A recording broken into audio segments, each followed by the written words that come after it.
샬롬, 평안한 오늘을 시작하고 계십니까? 그리스도인들은 무엇을 할 때 가장 기쁠까요? 오늘 여러분은 무엇 때문에 기뻐하시기를 기대하십니까? 말씀을 통해 이끄심이 있기를 주님의 이름으로 축복합니다. 다 같이 기도하겠습니다. 우리의 기쁨 되시는 참 좋으신 아버지 하나님, 우리는 세상 가운데 많은 기쁨을 기대하고 갈망하지만 우리의 참된 기쁨은 오직 하나님께 있음을 고백합니다. 오늘 하나님의 말씀으로 우리가 어떠한 삶을 살아갈 때 기쁜 것인가 말씀을 통해 알려주시기를 원합니다. 주께서 함께하여 주실 것을 믿사오며 예수 그리스도의 이름으로 기도드립니다. 아멘. 네, 오늘 함께 보실 말씀은 갈라디아 1장 11절부터 24절까지의 말씀 되겠습니다. 형제들아, 내가 너희에게 알게 하노니 내가 전한 복음은 사람의 뜻을 따라 된 것이 아니니라. 이는 내가 사람에게서 받은 것도 아니요 배운 것도 아니요 오직 예수 그리스도의 계시로 말미암은 것이라.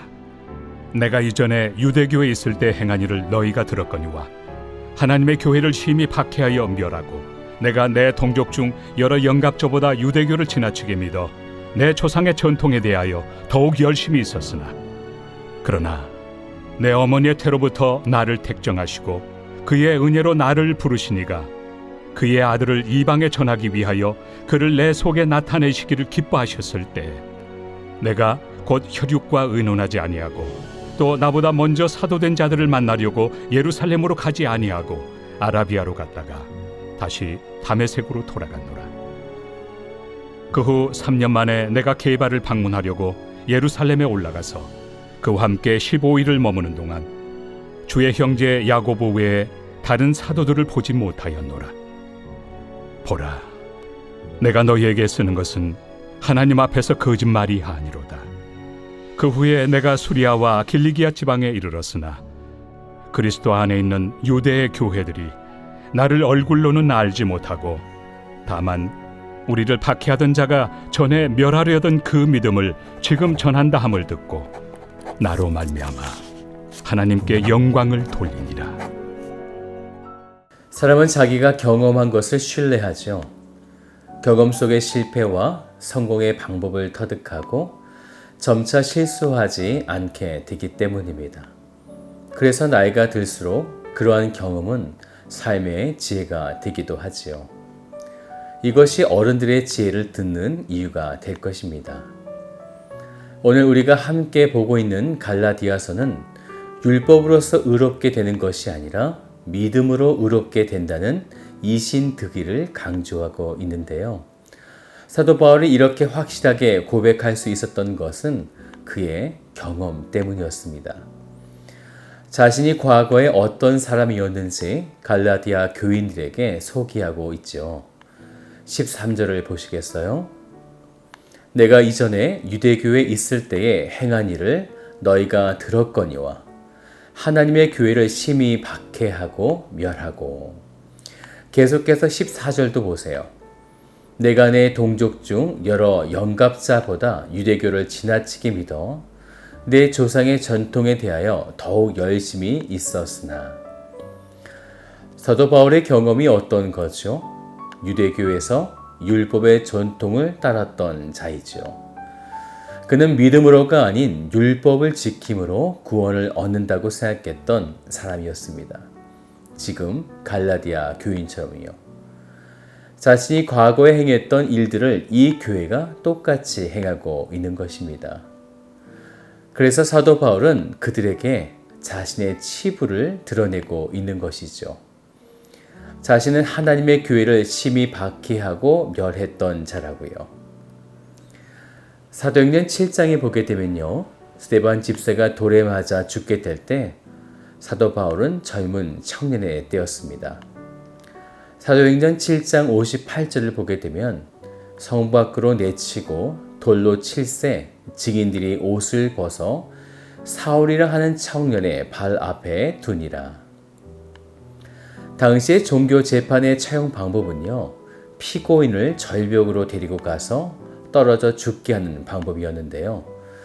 그런데 이때 죽지 않고 살게 되면 그때 몇 사람을 선정해서 돌로 쳐서 죽이게 하는데, 이때 돌로 치는 자는 부정한 자의 피가 옷에 묻지 않도록 벗어서 따로 보관하게 되었습니다. 그런데 그 옷을 맡은 자가 청년 바울이었다라는 거죠. 그 이야기는 지금 사도 바울은 그 죽음의 현장에 아주 가까이 있었던 사람이라는 것입니다. 그리고 그 이후에 사도 바울은 교회를 잘멸시키려고 각 집에 들어가 남녀노소 할 것 없이 예수를 믿는 자를 끌어내어 옥에 넘기게 되어지죠. 사울의 이러한 행위는 결국 예수 믿는 자를 온 세계에 흩어지게 만들었고, 훗날 예수를 영접하게 된 사도 바울은 이제 율법으로 그들을 찾아가는 것이 아니라 믿음으로 그들을 찾아 온 세계에 복음을 전하는 일에 협력하여 섬기게 되어집니다. 사도 바울도 이런 자신의 행동을 돌아볼 때 인간적으로 보면 참 어이가 없었겠죠. 그래서 그는 고백하는 것입니다. 15절의 말씀을 보시면, 그러나 내 어머니의 태로부터 나를 택정하시고 그의 은혜로 나를 부르신 이가. 이렇게 내가 주의 복음을 들고 믿음을 전하게 된 것은 나를 택정하신 하나님의 은혜였다는 것입니다. 이 말씀이 11절에도 나오지요. 형제들아, 내가 너희에게 알게 하노니 내가 전한 복음은 사람의 뜻을 따라 된 것이 아니니라. 복음이면 된다는 것입니다. 사랑하는 여러분, 여러분이 어떤 상황에 복음을 전하게 되는 것은 사람의 뜻에 따라 전해지는 것이 아니라 하나님의 섭리와 계획, 뜻이라는 것입니다. 제가 이곳에 담임 목사로 부임받게 되고 이사 올 때 이삿짐 센터를 부르고 이사를 하게 됐는데, 사장님이 직원들에게 굉장히 좀 거칠었어요. 그래서 그들에게 거친 말로 일을 시키는데, 그래서 저는 좀 부탁하기도 좀 어렵고 그랬습니다.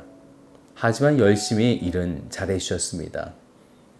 그런데 그분이 이곳 교회로 이사 오게 되는 저를 보고 목사로 알게 된 것이죠. 그러더니 이분이 갑자기 이사를 하시다 말고 저에게 이렇게 말씀하시는 거예요. 저도 사실 예수님을 믿었던 사람입니다 라고 굉장히 공손하고 겸손하게 저에게 고백하는 것이었어요. 이분에게는 영적 목마름이 가득했던 것이었습니다. 그래서 이야기를 나누면서 복음을 전했습니다. 그때부터 이분은 나머지 이사를 할 때 최대한 공손하게 절제하는 말투로 이사를 하셨습니다. 공손함과 절제된 말투로 이사를 하셨습니다.